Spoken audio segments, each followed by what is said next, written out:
One Sabbath, Jesus was going through the grain fields, and his disciples began to pick some heads of grain, rub them in their hands, and eat the kernels.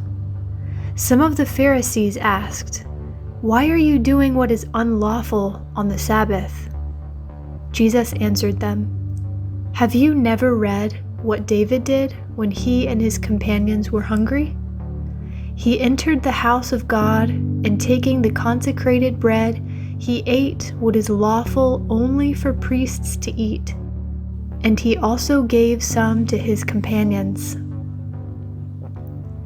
Then Jesus said to them, "The Son of Man is Lord of the Sabbath." On another Sabbath, he went into the synagogue and was teaching, and a man was there whose right hand was shriveled. The Pharisees and the teachers of the law were looking for a reason to accuse Jesus, so they watched him closely to see if he would heal on the Sabbath. But Jesus knew what they were thinking and said to the man with the shriveled hand, "Get up and stand in front of everyone."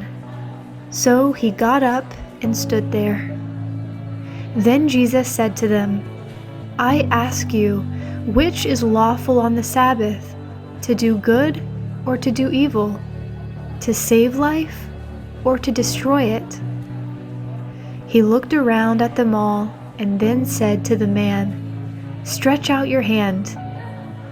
He did so, and his hand was completely restored.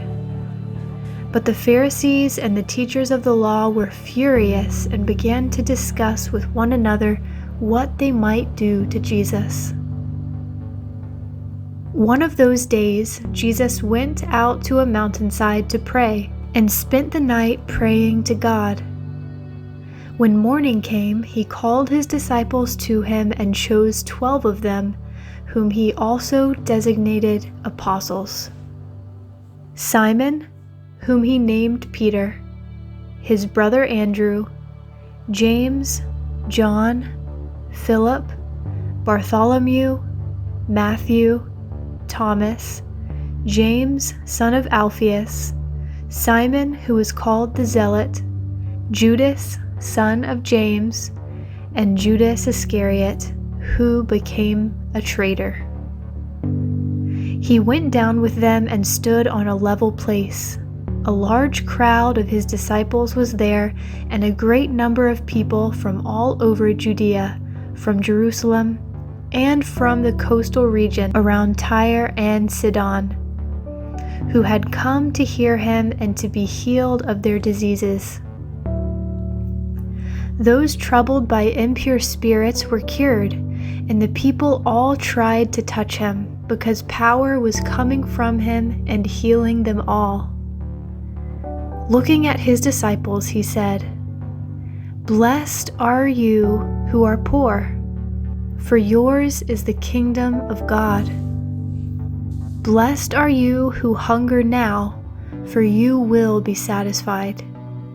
Blessed are you who weep now, for you will laugh. Blessed are you when people hate you, when they exclude you and insult you and reject your name as evil because of the Son of Man. Rejoice in that day and leap for joy, because great is your reward in heaven, for that is how their ancestors treated the prophets. But woe to you who are rich, for you have already received your comfort.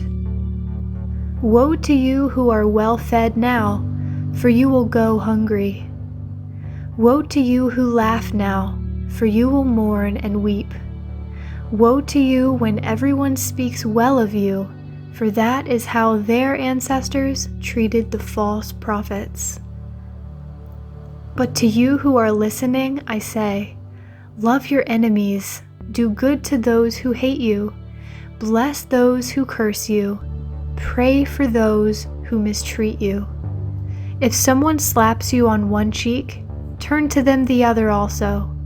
If someone takes your coat, do not withhold your shirt from them. Give to everyone who asks you, and if anyone takes what belongs to you, do not demand it back. Do to others as you would have them do to you. If you love those who love you, what credit is that to you? Even sinners love those who love them. And if you do good to those who are good to you, what credit is that to you? Even sinners do that.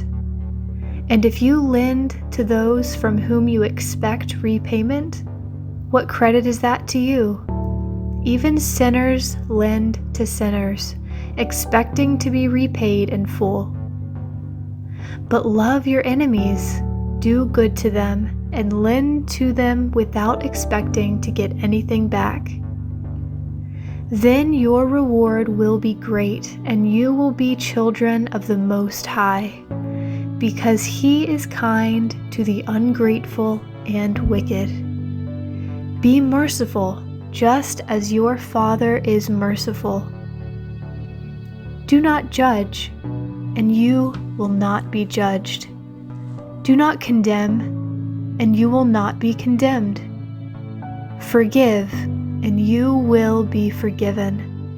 Give, and it will be given to you.